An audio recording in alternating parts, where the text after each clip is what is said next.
Swafa man malo Yesu Keriso tatu wali maleo si tau langa sili. Ya ile nganga fa alor tele o fo lo fam fa felo ya tuai.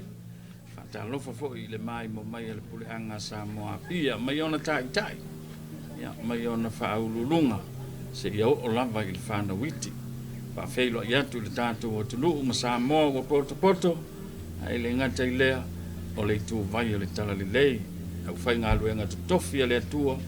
I so se e kalesia I te tonu le atulu. Patalo fatu I tamā matina matutua. Ya, malo le soifua manuia malo fo ile langi e mama. O le so, o le wafa awa watu le tautua ma le au auranga la wala ata o le upumana TV4. Mai le malae le nei o Logoipulotu. I sa fotu la fai I le motele I sa la fai. Ya, o le fu ua mafatasi ma le fitalenga I atu I pea ato ni o tu I pea. Wale le faanga solonga le tatu por kalame ai alfa mo le negas ya talo fa la ufteling tu be ya fa talo fo I lo to fala vea ma lo so fu fa talo fo il tatu puleanga sa mo porto ma lo so fu tu be wa uma le faitau tau sanga uma le faitau masina faitau va yaso faitau waso a o le o tanto I lunga o le ngā. Masalo e le o toi mamao se tai. Ia, ona o sia lo le o tau langa pa I o le misa. Ta tala aloa I ai le wha moe moe o le nei aso. Ia, mai se le wha pa I ai na o le Nofoaga le pe o na pisa o I le aso o nafi. Ia, ma le nei vai aso atoa I o na tapena. O se wha moe moe ua wha tau nuu I se tasi o ele iai lona talaanga tonu a o le puleanga lantoia ai mai se ina ua a ele tofa ia sa fotu la fai e tole nei ele ia o ngā mo le lumanai le ngata o le lotu ai mo so se tangata lava o Samoa ia le la ua ia ile ngā luenga ua uma le antuama sa whengai fo ima sa vea o se ele o le puna o le atamai ia a le ua vea nei ma ele mapu iai ia tamā matina matutua po tua asina sina o le atunu awa ele o se mea whaapitoa na o e lotu katoliko le nei Nofoaga o le Nofoaga e tatala so se isi ai mai se le motu o e tau malai mai iai se Nofoaga whaapea mapu mai ai ia la lea la wa e fitalai se ioe o le whaamoe moe le nā o tō whā le tamā o le puleanga, le aki e bikopo, ia mo sese Vitoria tui, ta tala I le aso, mo le isi fo I lau pepa, po le lau fou o le talaanga o le Nofoaga. Logoipulotu, puna vai o le atamai sa iai, Logoipulotu o le mapusanga o e mawhitia mai e matua. E moni au, e tūlanga fo I o le nei ele ma le nei whanua. Sa utu vai I ai alo ma whanau ele ngata le puleanga Samoa. Ai whape fo I lo tātou o tunu. Ia, lea ua tūlanga le lei ngā luenga nis. Ia, ua malanga atu I whafo ma manuia ai whafo I atunu ma mao nisi. Ia, lea ua toi fo I mai. Ua toi fo I mai lava se I whaiso lātou sao. I le ele le nei. Ia, ai mai se. O lea ua sui fo I leisi la sanga lea ua la. Iai por kalame. E wha o ngā ina I pēr le nei whanua ma le nei ele. Mo I lau. E pēla o na iai ia le Nofoaga leo le awhapai. Ia, mō ta māmatina matutua. O le motu nei sa la whai. O le mātau atu lai le so atu I pēr. Tūlanga le nei le tau, te mua le so na. O kai le mana ia. A o le so, le ua susunu mātango fie le la. Mā ua vai e fo. Le whatu mulia o le malae. Ma le malu nei. Ia I lātou fo I le ngata ia I lātou lo wala au lia ai whape fo I a lātou ia o asosi o tama matini tuai sa o ina I Logoipulotu leo na malanga mai atunu umamao ia whape fo I le puleanga sa moa pia I le so a whaisa o tauina o I Nofoaga nei o Logoipulotu o le isi nei o taia lea ua whailonga I le aso awa o lātou ia whaatasi ma le tama ki e pikopo o lātou ia o tama o li I matama tuai o le o le kolisi ali I matama tuai o le kolisi o Logoipulotu o lantou fo ia na toe tapena ina ma toe tau whaatulanga le wha moe moe o le tamai piko pō ma le puleanga ta pena i nei no fonga wai le wha pēa e nei mea e whaingo fie e le whaingo fie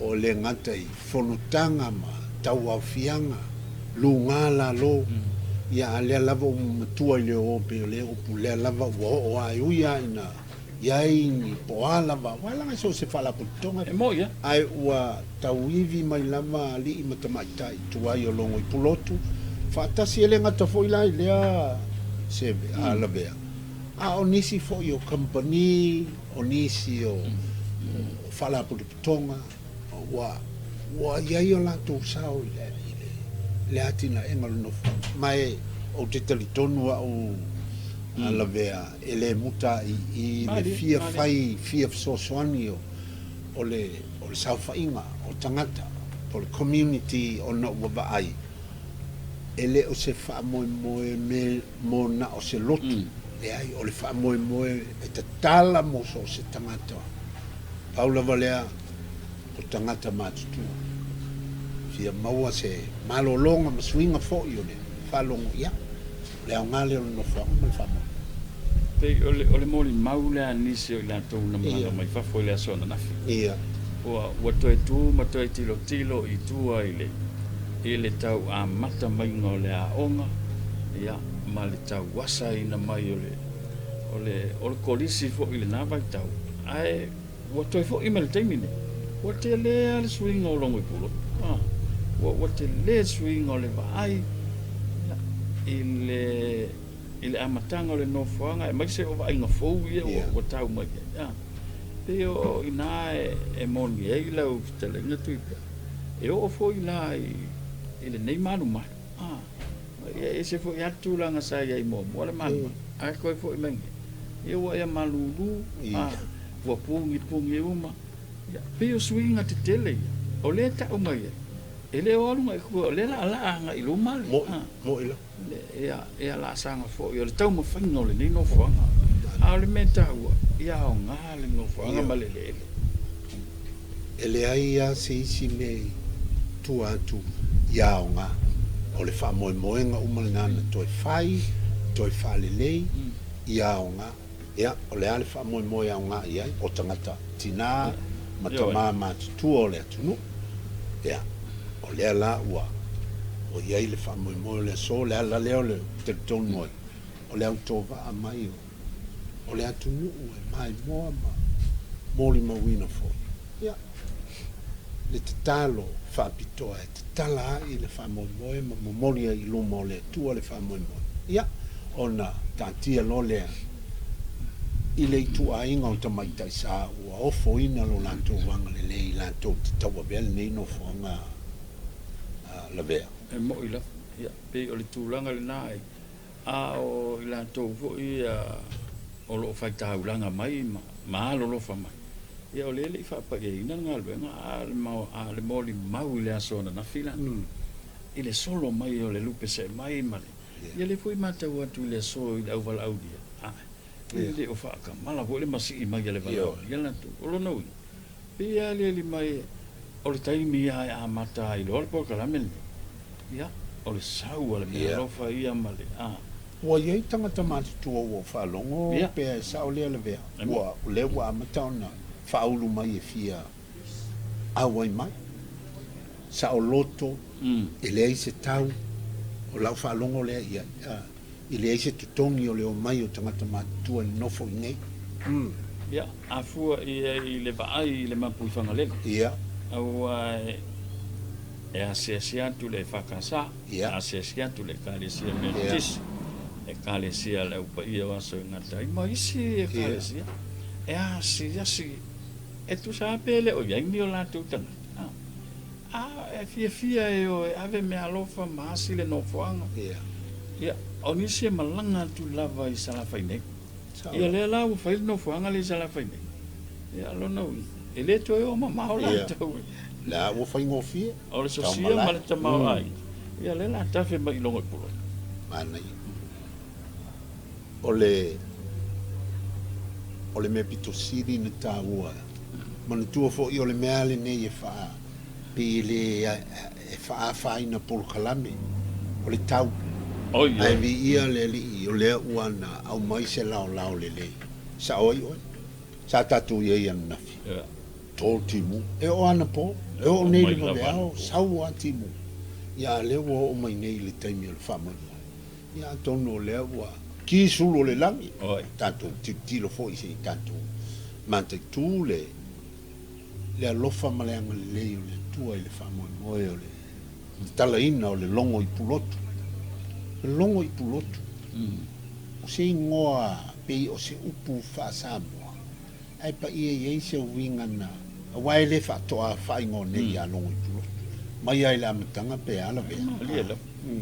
Ya, man tua fui pe an tatal no fo ile aso ala. Pei o ingoa i na whaingoa i katina le pio nei no fo. Ona ele fala la fole ni. Ele te wo whaingoa i ia ingoa. Ona te le taua o le winga. Male wha moe na mafua i ona wha ingoa le ele ne. Male whanua le ne. Ia Logoipulotu. Ia maisi no whanga SS. E maua lunga fo. A tilo tūlanga o le angano. Ia o lea e malu i le tausinga ma le leo i la wana pule ia tu i langa mula ulu. Ia awa ia le fio le lua ma le kolima sa lalo koa malo mariko. Ia le maapu funga ma. Le ai malae ma le lau ki ngalau le ia sa fokula fai. E mauti noa le malu o le o le puipuinga ma le tausinga. Ia e maise fo. E maua lama le lalau. Tainane o le ua iai sa lātou fōa i mai ai ni tausanga ua tuanai.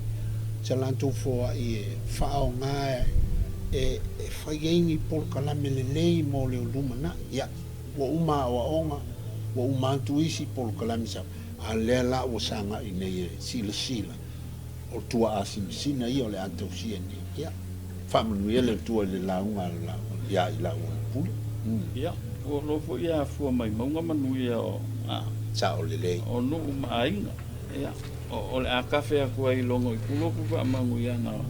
Ia. Mo le wali ia. Sa o le. Ia, ai maisi o le motele sa la fai. Ia. O le tūlanga na o le aso. Ma le wha moe wae.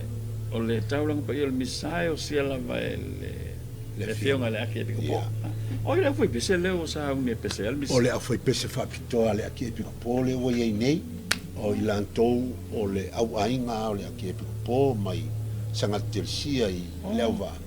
O lantou wa ia ua atofaina e pese ina ia le whamon moe o le aso. Ia, ma fai fo ina ia lantou whawhiawhianga e whaopopo inisi o whawhiawhianga o lautongi o le aso. Ai i lano te ta inga le whianga le piko po? Ia, o loo iai fo i ma le whionga ia, o loo lango iai le whionga i le li te akono ia ropati tuitea ma le whalitua ia mele. Ia, o la ua ia pe e ta ia i le awainga lea. Ia a o whionga ia li te akono, sunga i sosoani i whawhianga inga, o whawhianga inga taulangi e Samoa. Ia, a o loo mapua i sanga te sia le teminei e toe whaafotua iai ma whatufutuai. Ia, wale seisi wala au ngina o i lumana. Ia, e mo moli vole whaamano ma le whaafitai i le whionga le ake piko po, whape vole whionga te akono ropati ma le whalitua ia mele. Ia, ua e le whaingo fie vo i la ua ngā luenga ai maise. Ia, e le on tanga te vo i e le leini se ufofonga pe. Ia, e whaamalo ia la ua le tau mawhai. Ia, e te sila fie vo i la bea. I le tau turi se ia e iloa ka muta. Ia, ona whailau au ka muta. Ai te le iloa whai se whau se whai. E whape na fo ila le wina le. Le ai ma se ka lengi o ia. I le whainga le. Pawale le mea ia whamapo. Ia, o se tasi o whamanatu. Awani ngalo tau lang pa ia fo ele misai le sai le malu fa epiko po Maria Immaculata i Mulivai. Le ole o sia fo ela na fionga le aki epiko po. E tāpuni alo ia ele tau sanga le nei o le upeli. ia le lai mai al sau ni le so ma le fa mo fo le fa pa ye no le Nofoaga I Logoipulotu nei ina toi fai vo I le I tu moa ia wa le sina fa mo ta o ta ao le su enga ul fa le kolistelo sia I mo ia le fa tino in don pasco sala fa nei sale lo ia ai fa tino il kolistelo sia le su enga I upolu ia pe ona I fa manatu na mo isi por kalam fa nga solo ai mo le so la va ia tuipea ia mo li fa te tele I le au fa nga wenga ia me se fo la tu sa tau ma fai mai la va tu moa ia le au ai no le aki e po ia ai mai se le motu nei o sa ba ali ia mo le tau ma fai no le fa mo le o le mea moni lea la vea mai o le fa mo fo I lea o le anga I luma ma le malu o le Nofoaga le nei ia ona o le natura o le Nofoaga o le a mau ai ia tu a sina o le atu ia o ia si ana taleni o ia se talo o ia se fai ele mfai ona o aso mo le ala le aso matala lava le fai to o tamaita isa ia so ni ai wai o mai tau mai lava nga so longa le nga wena le auto pa mai sa oi fa popo e mai se pa ia le tuai sa e fai pel pitelo ma nai te akono so ni manai ala tu o lu o esa so ni le nga wena le ta pena fa mo tu wai pe o le me vai sa alu ona pe ole me foi le to ai le ta ma fata to ia ole foi le tau fa va ole tit ia ona to le langa le o mani foi le sauni ia le la o to le langa le ai no ma fai ona la ona le ngalo due fe lango mai ia ile vale le ole aki e ko po ma lona au ainga pel pitelo foi fionga te akono ma falitua soani ma falitua ia o foi ni aonga sa o ma wo foi sa ia ile soani tele le aonga tasi le soani tele o le aonga le pa ia ale kalesia o le Yesu ke miso le pa ia so ngatai le kolisi vaiola sa auto va mai foi ala tu soani le soani tau fa to anga ole mo le fa mai no Nofoaga langa wo le vane tu te le soani mai o te loa o se tasi leo o mai ale Nofoaga mo ina o le Nofoaga lea I tapule le fionga o tapule le tu lo foi le maputu funga ma sa fo tu la fai ia awa ia ainga ma le fiol te pau a o le taltolua o isi ia pa anga ma wo mai ale Nofoaga le nei o le aia o le au pa ia aso ngatai ia la to ngal wenga e masani la fu e fai ma pu fanga lele na ta mo ina ai tanto tele ele ngantai le o nisi foi o e kalesia taula la tamai tonu le fionga sa fu la fai ma le tumal e mauti no la ma le ai la to so ni mai ya salo lewa anga mai taula pa il misa la wa fa fe lo ai le pa ia ma walunga fo ile nu o le tu ia ma fa solo tu taula pa il misa e le tu antu ia ilunga le ole tanto fa fe lo inga lewa kia kongo farkua le whainga ruenga farkua ma ko whakalofa kuai le pa ia o le au walauria whai on kako poko e moli mawinga le ngei kai au le ala kako saungi aku le saunginga ia kako momoli le li le whamoimoe le ngei asu inga ia whapenga ma whakaunguinga ma whapa ia le kua whawhiloi foi whionga I tamaiti sā lea wa whio mai o le tuainga o Nasareta ia wa le tala alo ia o le nei whamoimoe. I would like to warm welcome sisters of the Nazareth. Welcome home and welcome to Samoa. Tātou mori e le li I whamoimoe ina iang le leile tua tau I manu me uma. Manuia tele saunga I lau whionga le tamaa le puleanga. mai so la o staulanga ma le nu pa ia o le tua whaftai.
Ua iai nā mua.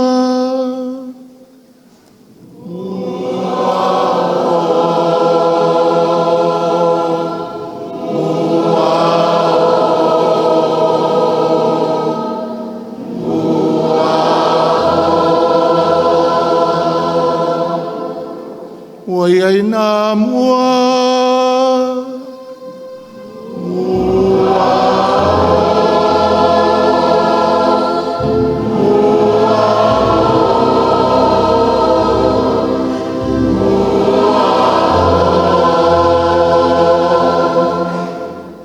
Ua iai nā mua.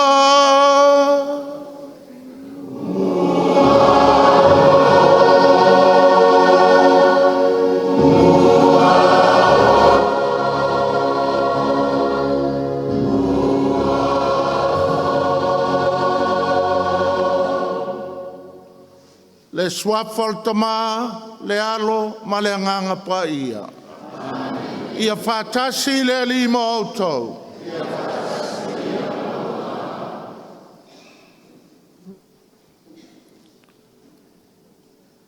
O mai a tātou mua ia mua, patia patā, tui tui whai tō le langi, e pa ule tanoa, sau le kalasia, tātou te tiu whāmatala o ai, le nei tai au fau. O le aso nei na whai e le li, tātou te oli oli, ma fia fia ai.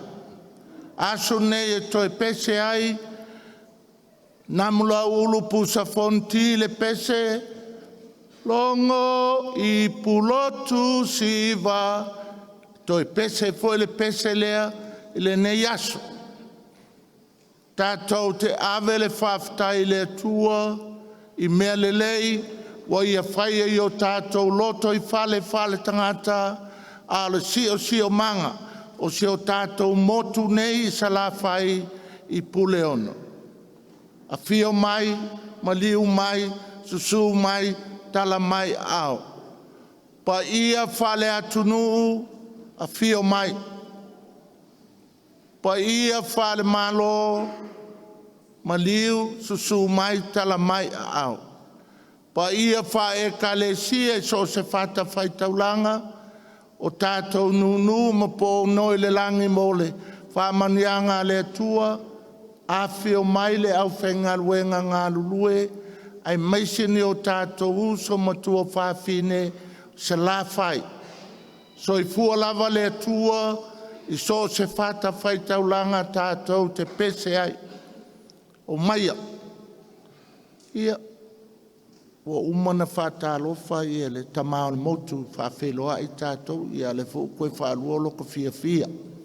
Ia, la whaile nei taulanga pa ia, whai atu I le tua whaaftai, o lau pule lea. Ia, a mata le lotu tātou to ele ma whāto ese. I taimina se ai malape ai le tātou tau mawhainga, taimina le a tō ai le so o ai le pale ma le tite le tua o na ua tātou pa ie.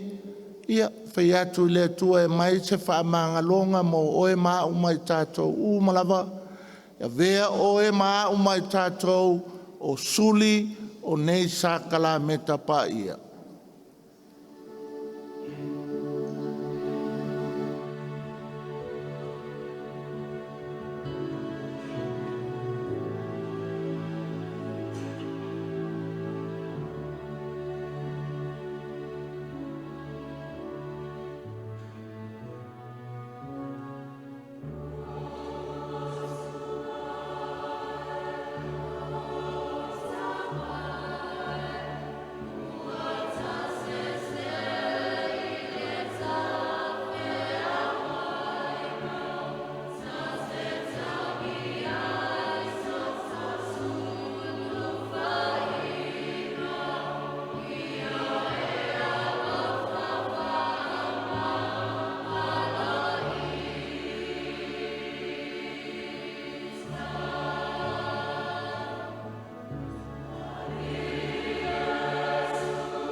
Ia lofa mai a te tātou le tue ona le mana uma, wha mangalo tātou mai a tātou angasala, ma tai tātou i le ola e whaavava. O le vinga le tua i mea o pito alu ngā.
Ia tātou tatalo.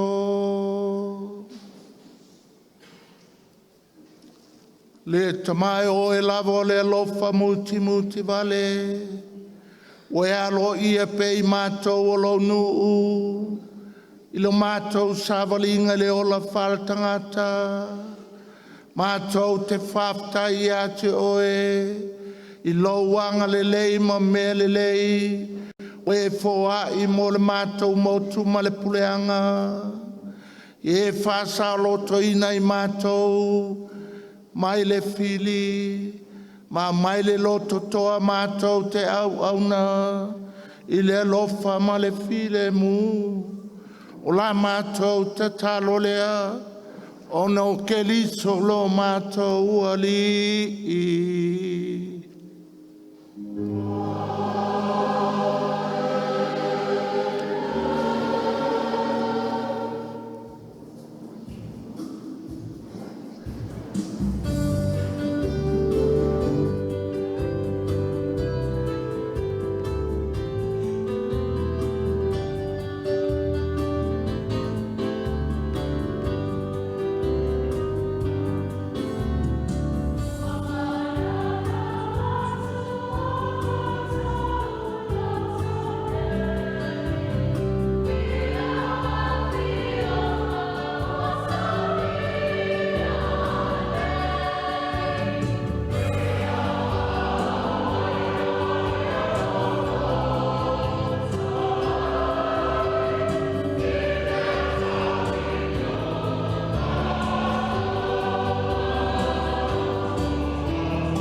o le folafolanga.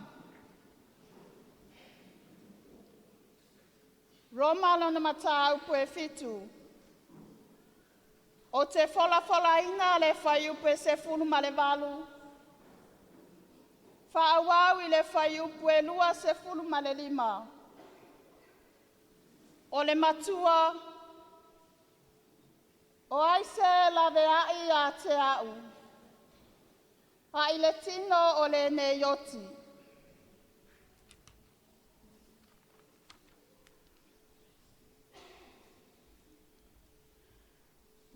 Awa wa o iloa e le aise mea lelei. Ua nofo i totonu i a te au. O lo utino lea. Awa wa i a te au le loto atu. A o te leiloa o na whai o le mea lelei. Awa o te le whaia o le mea lelei o te loto i ai. A o le mea leanga o te le loto i ai. O le mea lea o te whaia.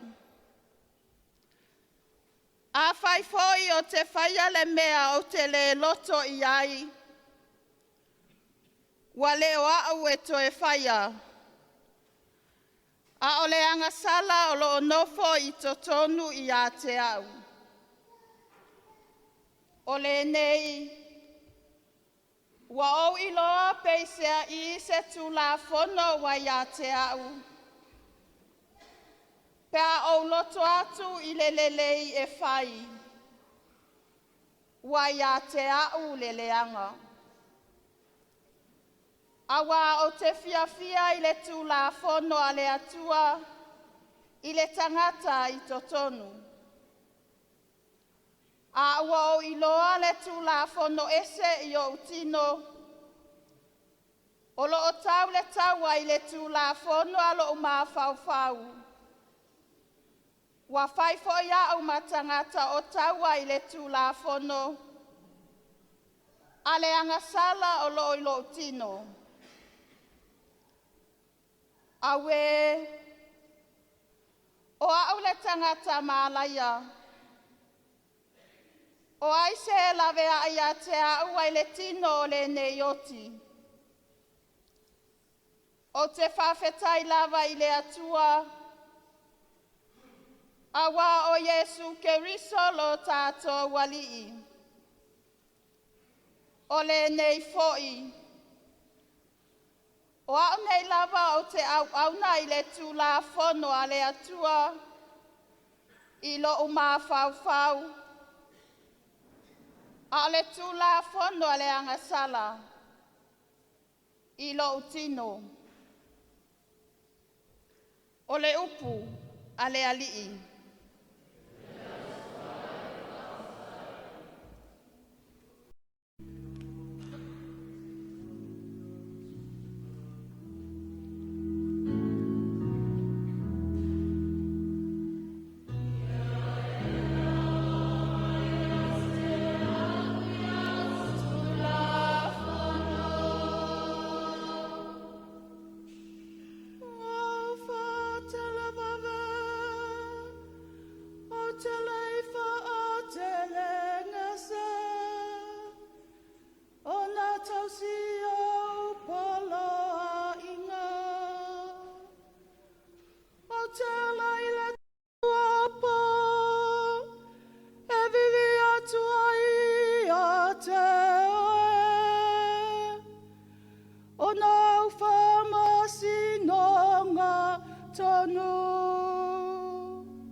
Mai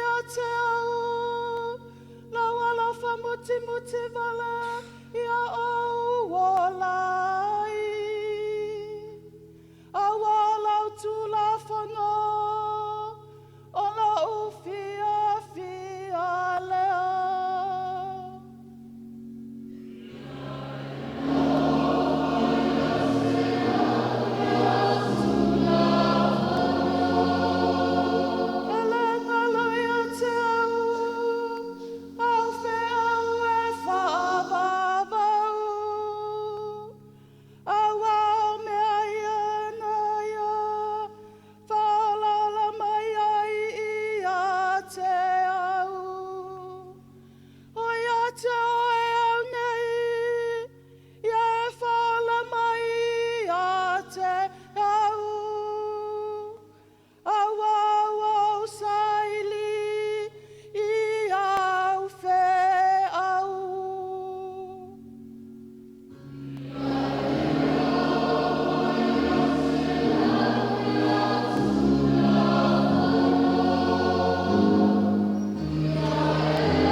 Fantasi le lima o tau.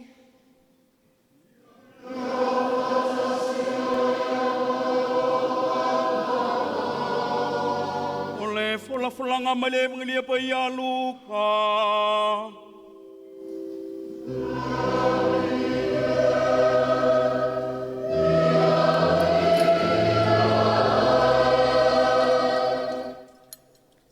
Tau po se fulu male lua.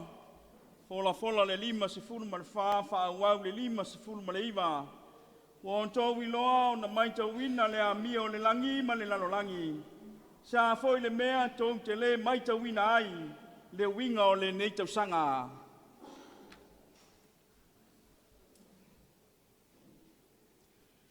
Ua whetala iantu foi o ia le moto tangata.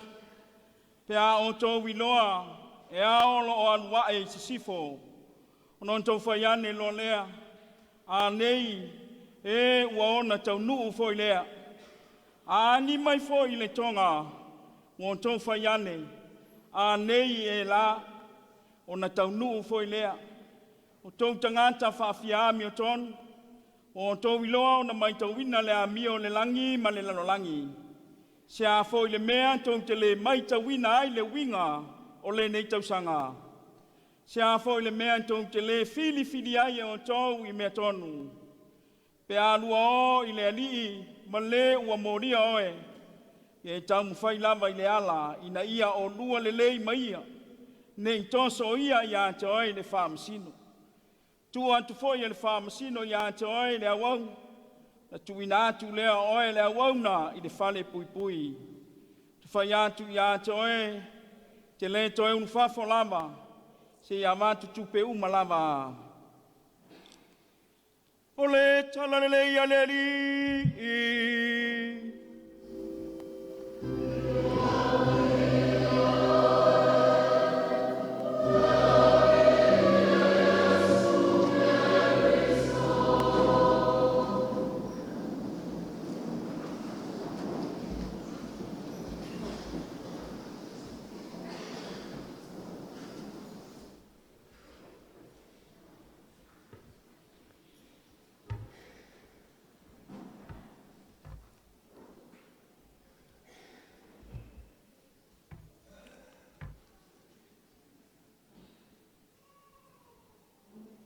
Too low, too low, too low.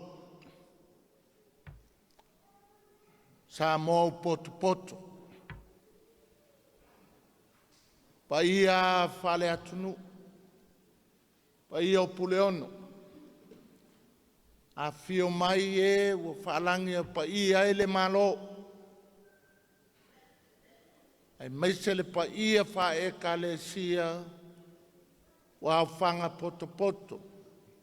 Le au whenga luenga ngā lulue i so se fata whai taulanga tulou. Ia, talane o uso, pele telo, ia, kaum pua i masei whai aksin kala.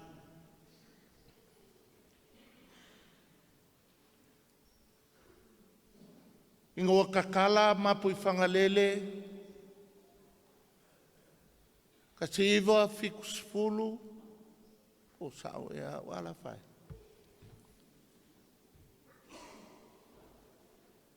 Kwai whai kio sa moa ia katina le pio. O e whai are ngei mea o sa moa e tausi matutua. Le loto i whale o ainga e tausi e whanau ma ainga matua tausi. E le avea ingi whale ngai mapu whangalele. Oka le leo kele o le whaiki o Samoa e mese alka koliko. Ngofo ngei koi inga whale alupo ma whai ngei whale whape ngei. O se e se ai maleanga i whangua, maleanga nu. O le lei o koi kamaiki ki whale alupo. Ele kalika tinali whaikio. Ngofo alko inga. E lima kausanga kalunga alu mapufanglele. E kumu. Se fulu kausanga. Kumu fole waiting list. Whafkaipa ke le siolo le maanga ia o le aifao ngawhai kaunga le so. Whamai le evangelia. E ser kako popoko whamai a ki kele ki munga, kele palolo. A angi mai le piko lele, e kimu kai au. A ko ulu lau avoka, e la kai au. A lakapi monga i kongo moka malawa, e iele me kupu kai au. O mai leo evangelia, e se le kako popoko e whai kau, anga le kau, le mea o le akupu. E whamai le lui a Yesu whai ungo le evangelia.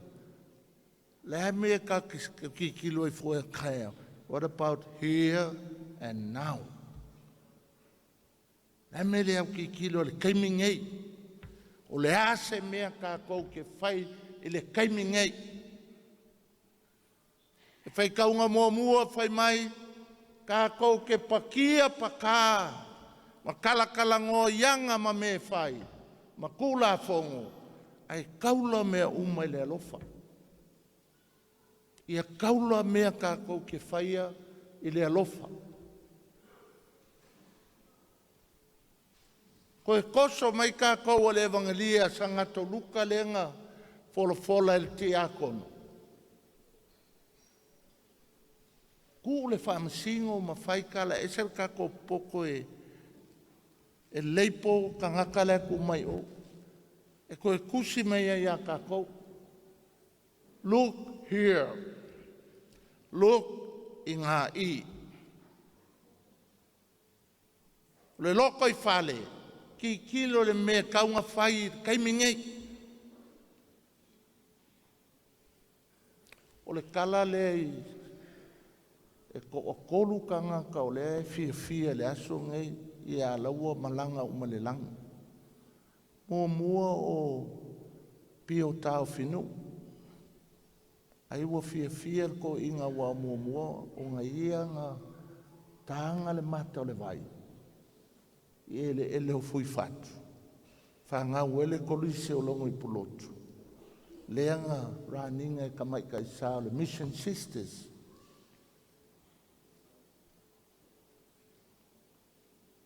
Ai ua fia kamai sa kau o alapaki matailinga. Wa fiu si koe inga e whaikanga i ola pea Logoipulotu. E le i aolanga ka muri alea alapaki. Nga avelanga whaamanguianga i kama makeng kuwai o Logoipulotu. I ngei ai whaasale leanga. E whaule mele. Ke lola e paki alapaki ma pio. I la kunga maua fia wa koe ola. Nga whaoso ia pio tau fino. Ka pungi lole a unga. Fius koe ingo alapake kau mawhaingi me. Ia koe ola e Logoipulotu. O au fo ia unga lue sale longa. Oka loka. Alofa ele moku le kele o le mele ngoko le ele ngei o. Kau mawhainga ia ola pefa o ngei malu. O le malu ngele se malu fau. Whaafiku se fulunga ka suifo ringa o le malu nge. Ma ke o mai fo ele se aso e fiku povi le mo moe kongo le malu nge. Le wala inga koe wasa open. Ia. O le sika malo o la e fia long kunga mau. Malo le ngā mula ulu pusa fonki. E leila wa se maa inga ima se mukia o se vau e le masangi ka maalonga. You know. Pio ko kolunga le mo kwa fia. Le ngā amakalau kala longo I pulotu siva. Fia. Ua manei a tele. Le nei. La buang alo e ka ika upolo. Le nei au fia, le utoe oso fo I le mea, a Logoipulotu, e le oskolisi a olo o matutua. Wangalo upor pese, se e mai la ia, o le aso le ngei, ma fai e le li ngā le whaafekai a, le wa umanga o whaafekai ko inga I e ko koru. A lela o whaafekai ka ngaka o lea fio mai. Whaafekai ka maa moku ma le au o si kaulanga I salawhai ngei. O kele ngā ruenga moku. E ai se o mai ka whao. A lenga maa ngai anga whai ngā ruenga moku. Mai. Ke lore me o kupu le mako moku salawhai. O pon le o si kaulanga ma ka ngaka au lo. O ngor Nofoaga ngai. E kele aku ingunga awa lo le velenga o le vao le nga whai ngai ngā luenga na mo. Who cares? O kele o popole ai au ia. A whai mako fongo mo le auso. O kare maanga I o le melea. E le ngā luenga fo I e pona I e maanga I le o mai e. E meet ma socialize. Whawhikai e kamar moku markako whale sfulu o makanga luenga I ngai puleongo. Okay, whaafkai. Thank you to the sisters. Very special thank you to Mother General, Sister Brenda, and Vicar General, Sister Mary. You know, this is the second time they came. Whawhekai. It was your yes to our request that make today possible. If you said no, I don't know where we are today. Because honestly, we cannot open a home for the aged without the sisters. Like the little sisters at Mapufangalele and the Nazareth sisters, now starting as of today. O whaakai longa lua lea. Whaakai a kui limu ma.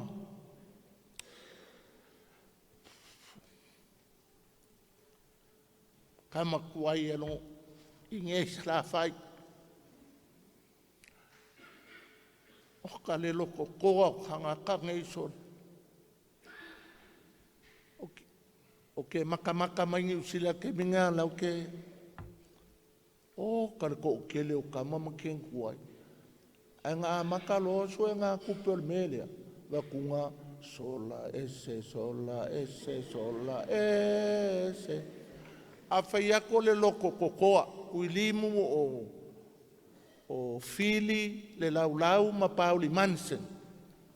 Laulau le ala le ka ua ke fo mai le ka ua mai longo o le ka ua kule ngol laulau. Whaakai ia kama keng kuai sala whai loko koa ia vai le fia la ia o le ua uma le part 1 o le part 2 ko e lua ka ko whale le whaia.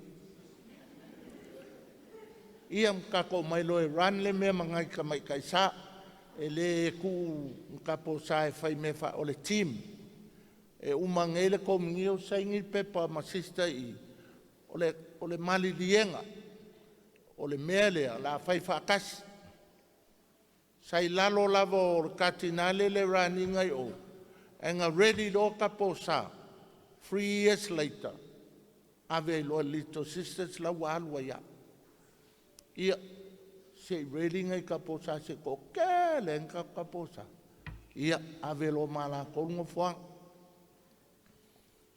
o le whaakai longo fielu o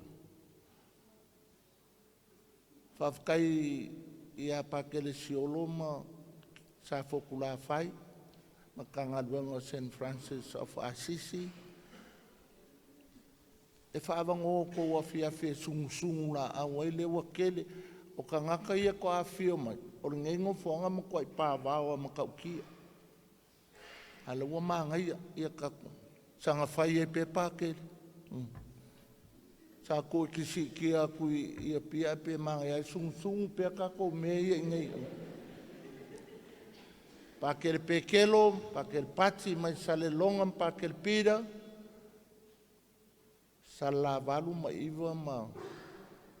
Kele fo ile sosoang ia sale longa male sala valu ma iwa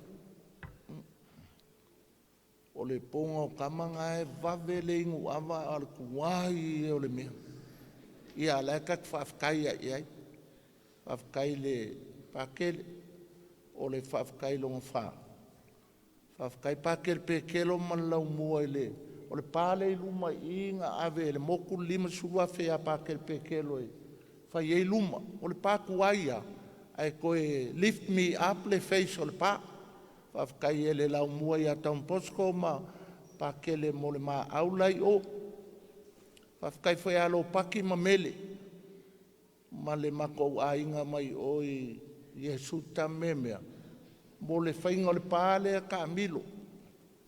I le loko a ako la ua alu a le pā le security fence. Whaakai ia alo paki mele ma le mako au ainga. E whekomu mui angai ki a kongo. I alo wa uma, fia la ia. Tok foi koe su. Pa lauli le la kako ka i e pe e manolo. Kako koe ka mai e le pai pa lauli. E leu feikai leu kaunko fia.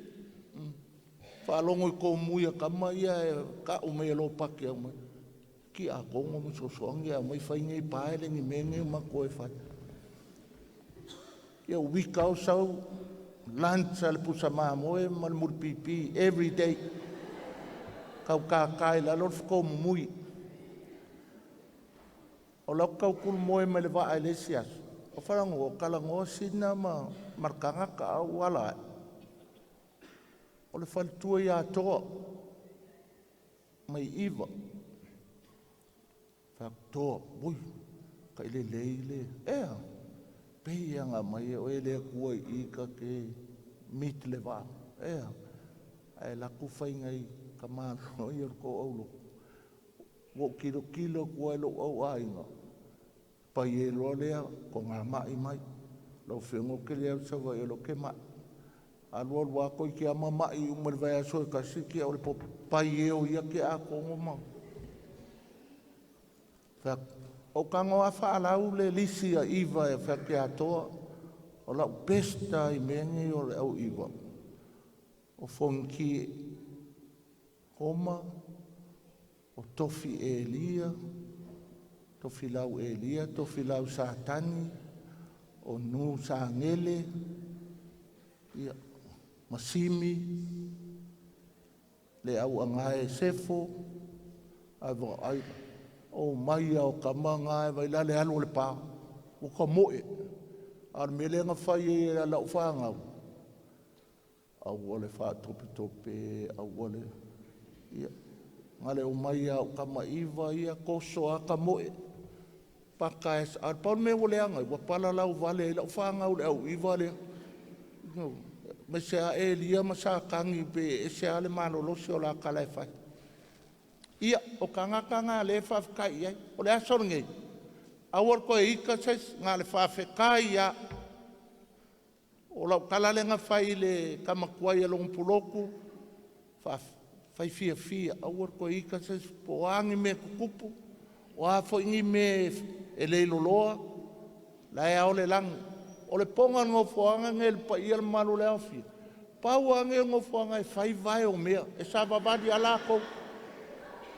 E su e aku le mea fi o su e savadi. E si lenga whaingi mea whonga e ka kipi umawai a wal savadi. O le si vai kalusia ia a wal koe savadi ngi mea loko ange wale umalo Faapaiaga. O le kangakala e aluma mea. E kuri loa o ele a kua paka oi. O le whawkai muri o kama makenge kuai. Mai Aotearoa, kama makenge kuai mai Auskalia, le fio le kai fongo, man mafkanga I Auskalia, kai fongo man mafkanga I Aotearoa. Io ka maiki umalawa le lua mal ko lima sala ko malo male ko meksafu kula fai. Whawkai Auskalia mangiusila, I le kou a apa malango mai ngai ko uso, kua ngangem kua fingi. O mawhai e inga pe ngai mea. Ka whiu e whaasala laule mea ngai asoka New Zealand.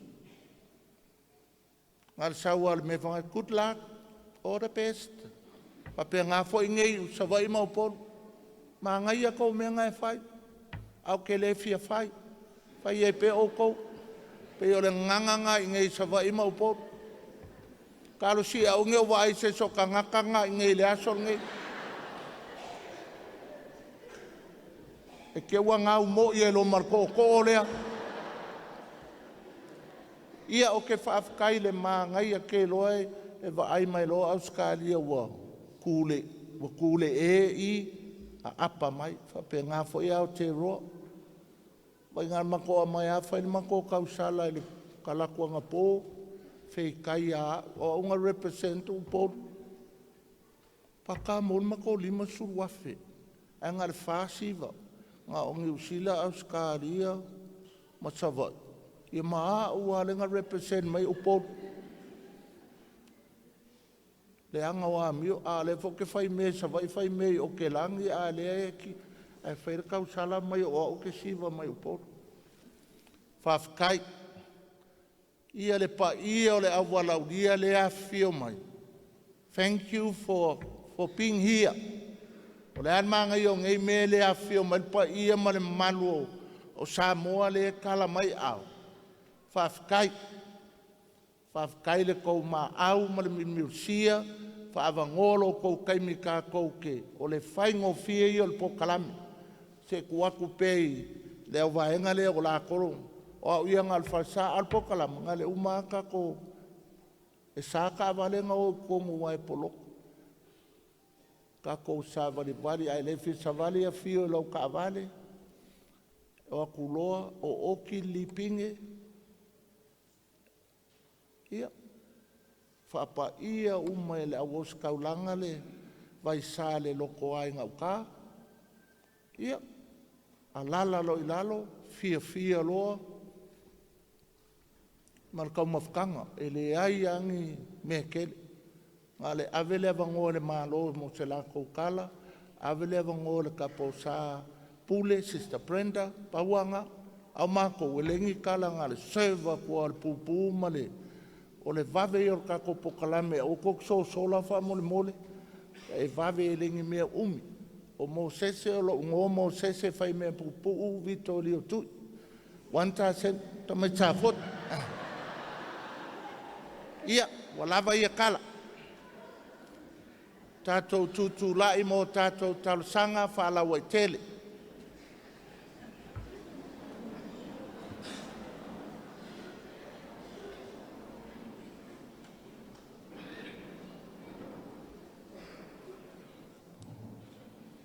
Cha jong cha lo mo le chama pa ia. Ko peleo si ful me fa. Ia utu mai le langi le tofa wa le te ingo le kalisi le la langi. Mo walo na tino manos. To fa fo wina le soifua wa le fa malo longa Yesu le ngalo fa man. Cha jo le ngale ile li. Cha lo mo e po malama le la langi. I miss you to mar down to Plianga le fionga ya Moses. I was taulanga. Le no fovoto. Ya miss you lanto wo fo inantu soifua. Nga rue a wale tua malana nga wenga. Chancho wo lenga le ile li. Te talo le ngang fa chai le tua. Ila cho na nga le lei. Ma nga lofa wale fa wino le nei Nofoaga. Le moni ma le whamao no lantu walo no whai le tua. Na mafu ai o na taunu, ma tau lau o le whamoe moe ala le yaso. Chancho o lenga lea ileri i. Te talo mo te maa ma tina maa te tua. Fou a wale no Nofoaga. Le soifua le tino, le maa fau, ai sili le malosi whaleanga. Chancho o lenga lea ileri i. Le upu fola, to mtawina lana fionga wale fa marsi au. To mtawai, le nuu fa tutua o le tua le leitai au. Aveo se fatu e pa u se ele. Ia tupu ma iau ngā. Ia foa iola, ma fa muniola ai le tua. Le o lo sa ili manu ai, ma tantu sa ili le iai. Awa se manuia mo antai au. Ao se lumana ian wā. Ia fua, ma ia lelei, ma ia matanga o fie. Chancho o lenga lea ileri i.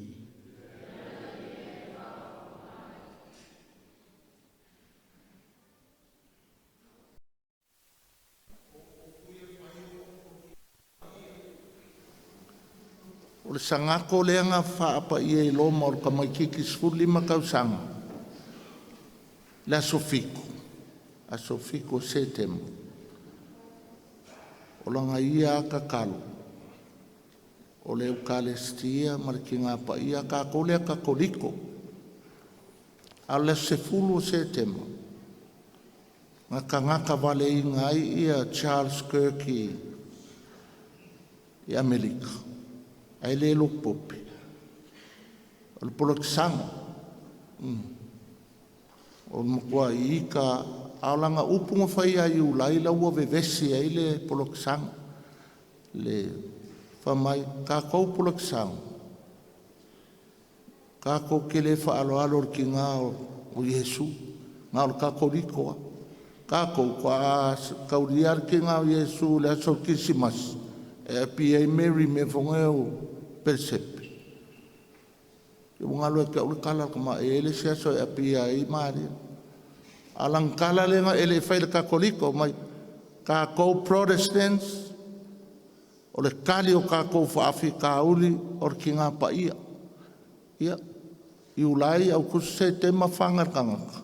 Ala ua vevesi ai ia loku isi loku. Loku ele fifi kinga pa ia lo fa merkanga ka ele mai ka ko. Ko koso markinga pa ia me nga le mis. Ia o ke lo fa ko la un le au le lo pope o lo ke fa ia. O lo wo mai la e o maria le sore pu lo male. E sa we pui pui lo ko ale. No, e sa we fai makinga o Logoipulotu, home for the aged.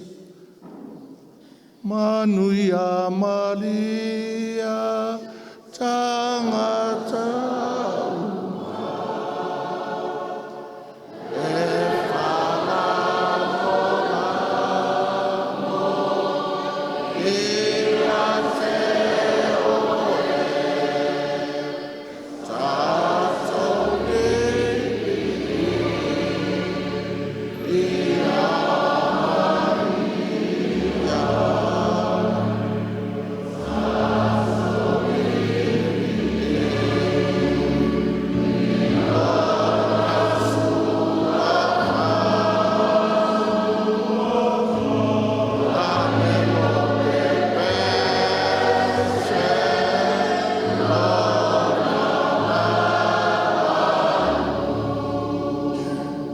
Tātou o lenga o malawa o no keliso, lo tātou wali.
le tua i o tau talone e tali leia la tātou taulanga, e le tua le tamai o na le mana uma.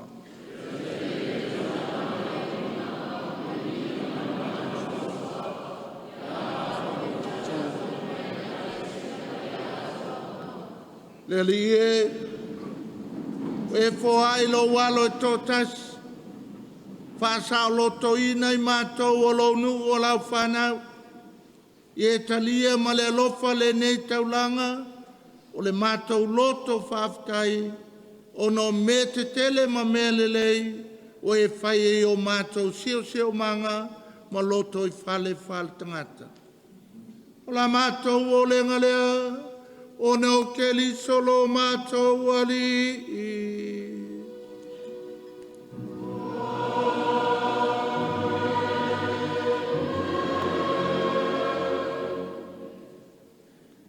Ia fatasi le ali i moto.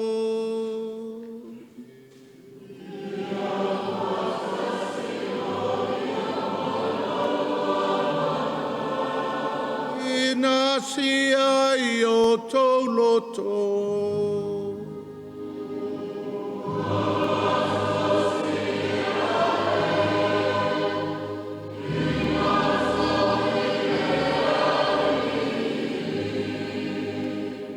Ia tātou whaftai, le alilo tātou atua.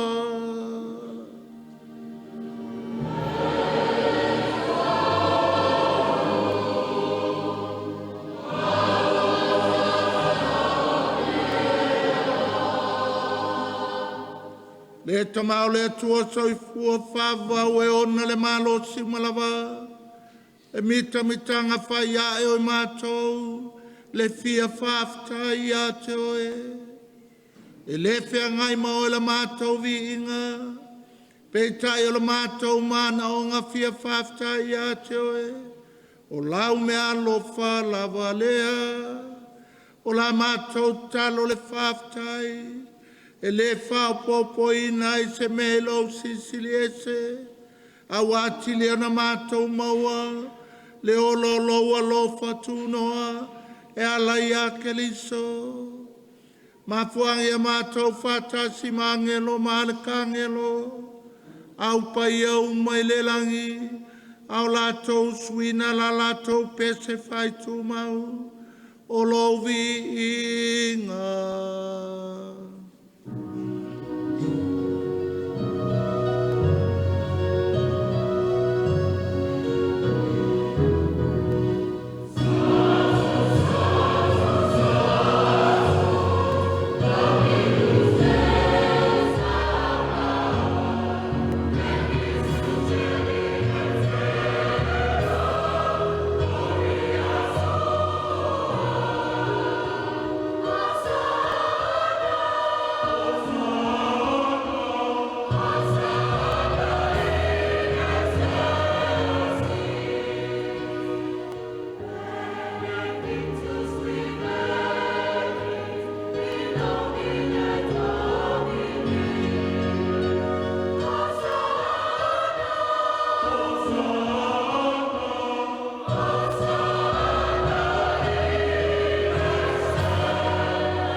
Le lia we matua paia lava, o le punanga o paia uma, a wina mai lo wanganga e Faapaiaga nei me alofa, a vei lato moi matou, o le tino, ma le toto, o lo matou ali o keliso. Le tuinato i le oti na ia tali e lo na lava malie, na tango i le areto ma vatu i ate o ele whaftai. Tofi e le areto ma vatu lo na usoo, ma le whape atu. I nā whatango fie iai o tō malama ma ai, o lo tino le nei, o le afo i nā tu mo o tō.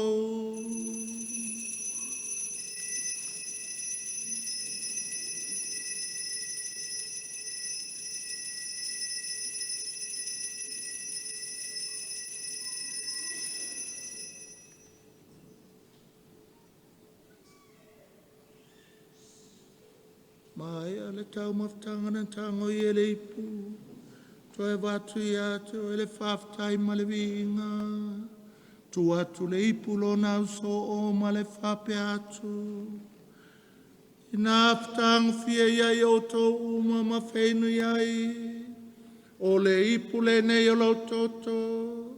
O le toto le whenga inga fau ma le whavavau. O le a whamalingina mo le whamangaloina. O a mātou angsala. Yo tō whaia le nei sauninga. Ma whamanatu ia te au.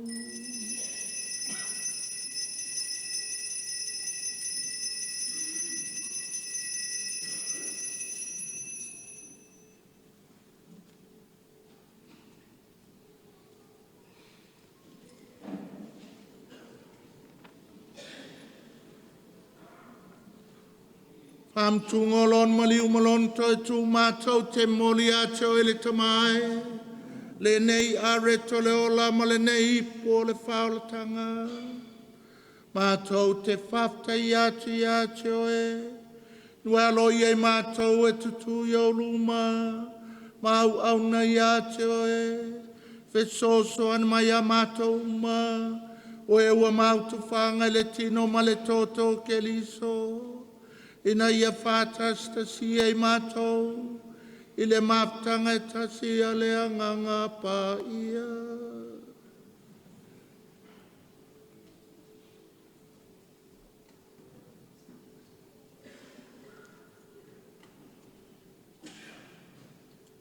Lea li e manatua lau e kālesia laulangi atoa. Ia mātou ola le lofa whātasi martamapa ia, o pope leo sifunu marafā. O mātou aki po i Samoa, o mo sese lui. O le itua inga sā, o e whaitofi le lotu, malou no upa ia.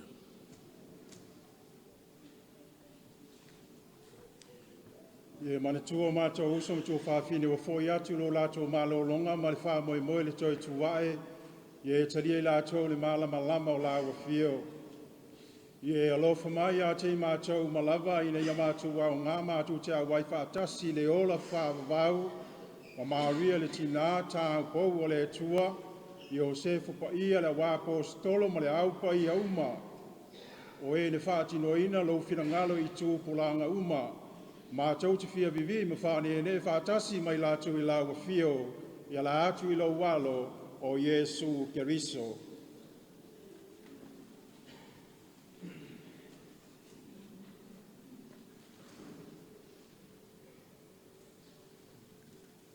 E ta mama mana e ono ia whātasi mai ana ia te ia. I le maftanga ma le anganga pā ia. O le vinga ma le malu ato wai la wafio. I le whavavau, whaavavau lava.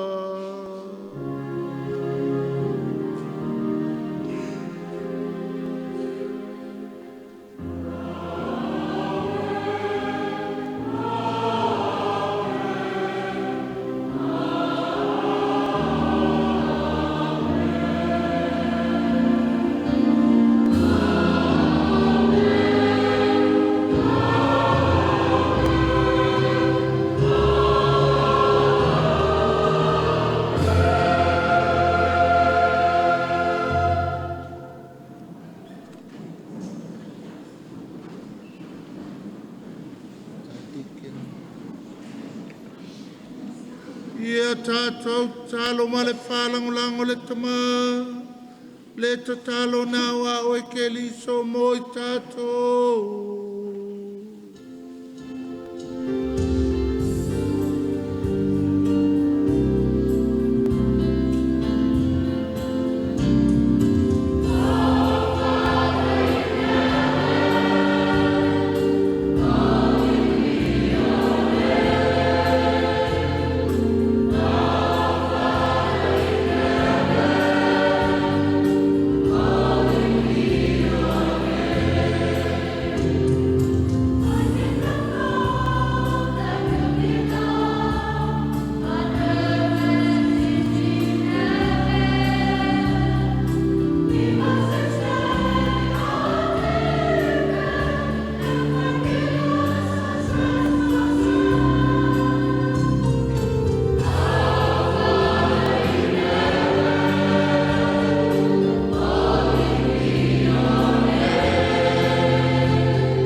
vai mātou le li e mai le anga uma.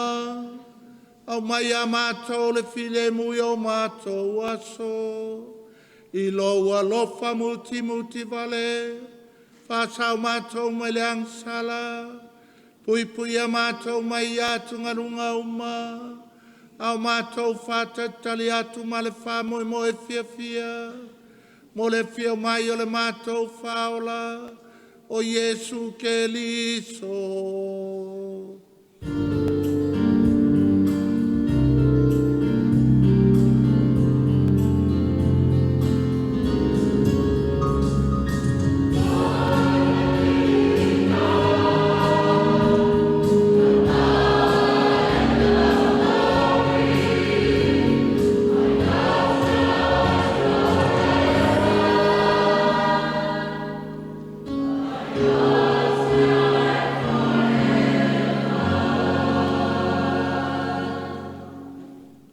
Lia Yesu ke liso ne whai atu lau apostolo, o te tu watu ia te o tau lo filemu, o lo filemu o te foa ia te o tau, awane ia sila ia mātou angasala, a le whātou tua e lau e ka le sia.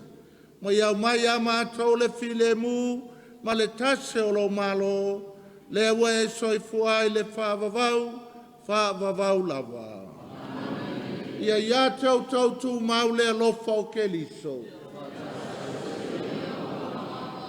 Tātou whio whaktai nei le file mō ke riso.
Pauta ia Yesu ke liso, pauta ile na te vese angasala le lalolangi, amu ia o e ma, wa valaulia le tali suanga, a le tamai mamoe.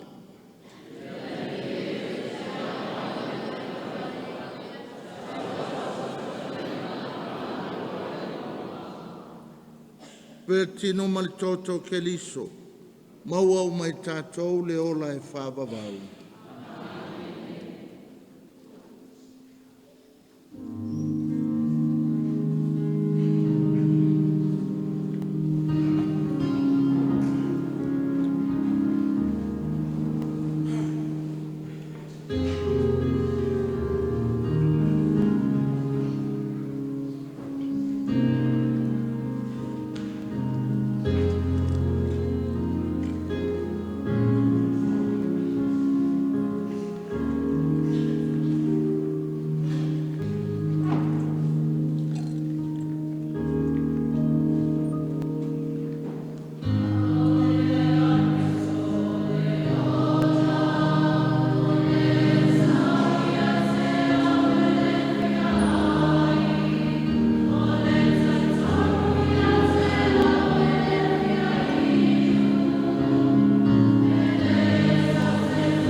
I hereby invite Sister Lucilla, the Regional Superior of the Sisters of Nazareth, to come forward to Lela Saingil Man Lienga, o e se whaangai vai kau ele I whaiala menge I aso asongi.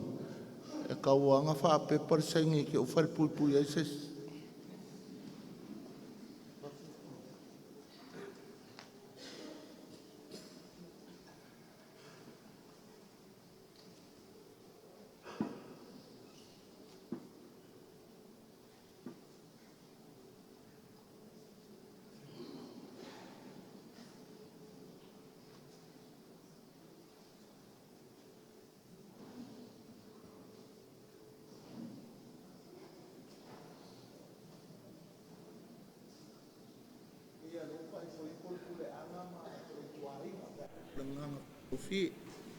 Pai toipo ia kako puleanga Samoa pia malei ku ainga lea that's o pepa ia nga foi sila fia o kongang fai poipo I hope nga kasangin ko pepa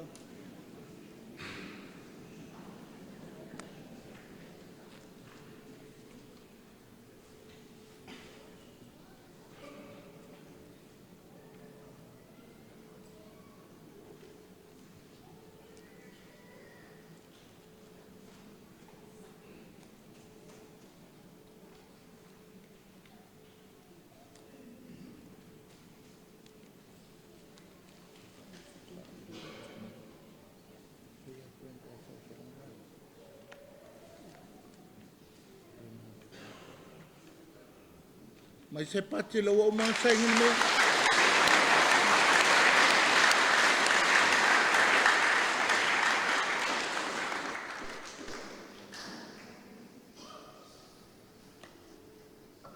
Ongo le la unga lenga whaianga le la, ako kele o kakale ku fisili mai a upo aila au fongo. Ia le la mor sila fia ko kele a o sala whaie le sila fia. La fionga ia pakele la faele ke vanga o le sui epikopo. Kula ifo pakele famol.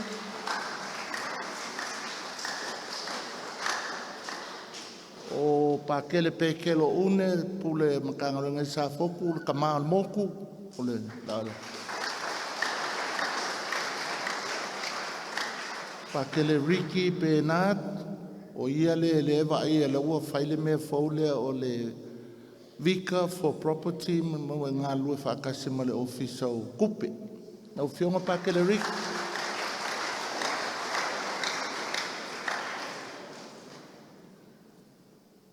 Ia, a koe whaisiko wharisa. Po le mau ko pakele, po le mau. Whafso kai le office le o le manga ia le tima pakele le ia io. Kai fuma au apa au ma pakele ua manga ia me le ia. Em fai ala le awaenga le nga ka au fit ko ngalwe. Wa ngau faali ko kupe nga fai la ia. Pa kele parka sala le o ka le chancellor le al ka ko pule anga le kai mingei. Pa kele kula i ko lo mo ia.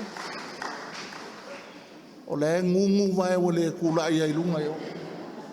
Pa kele pekelo le vika for religious pekelo viko.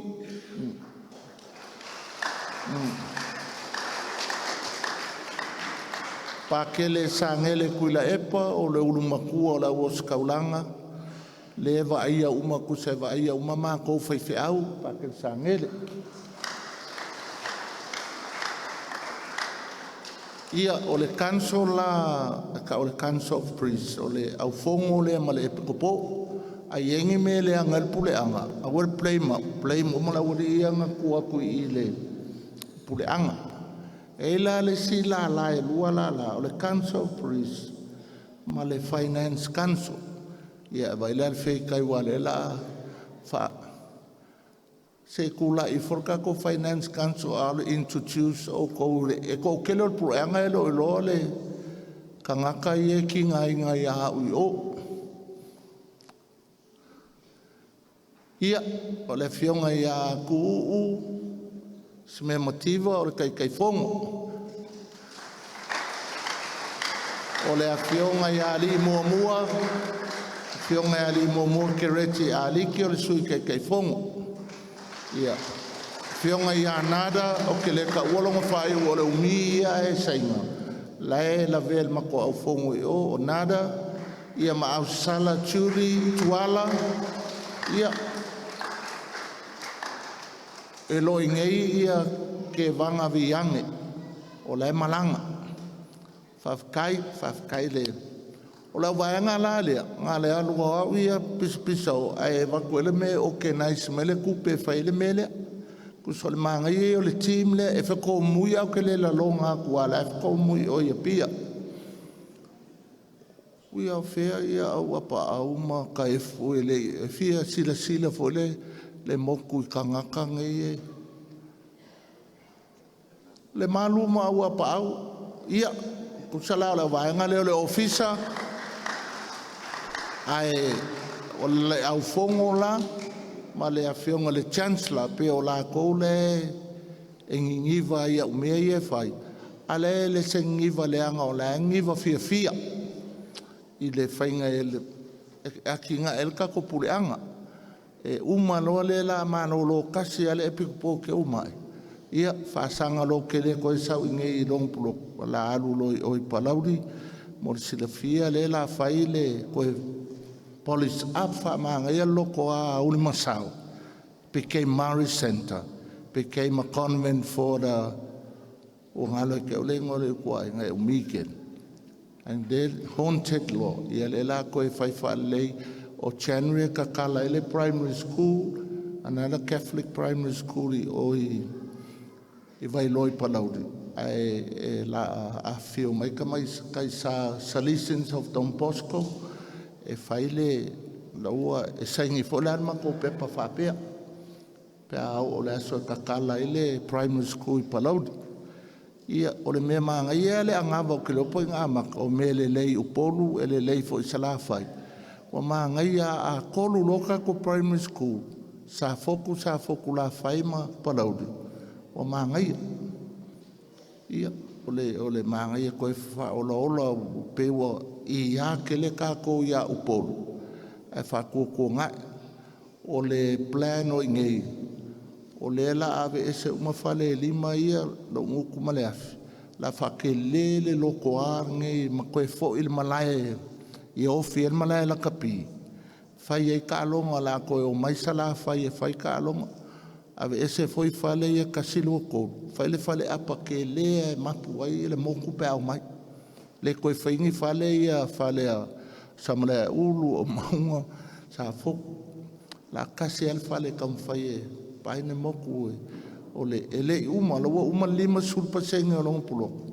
Au le sila mea o le a ia ele moku. Ma ngai el mako fongo markama moku ma le au uso. Le la a maka lor kausanga fo. E fai singa ma ngā waskas. I a lor mele fai le malai e koe ungai umarka ko moku e umai e. Fai mea au kalavo ngai ma whakanga ki ngā fai umai ngai. Ia mea la koe fai wha lei o le a fai whare ke lea e a momoe. Ia o le plan B ngā o le loko a. O lea la umalo le kalo maksa valia kwa malai ko inga sa mako wo whakarikali mai le mamanu ma le au fia. A waku pe o kou ka vale anga kou ke kuai ko sa vale. O oki lipinge ia mako wolo sau umale. O le vave ia, I promise. Ia tātou talo.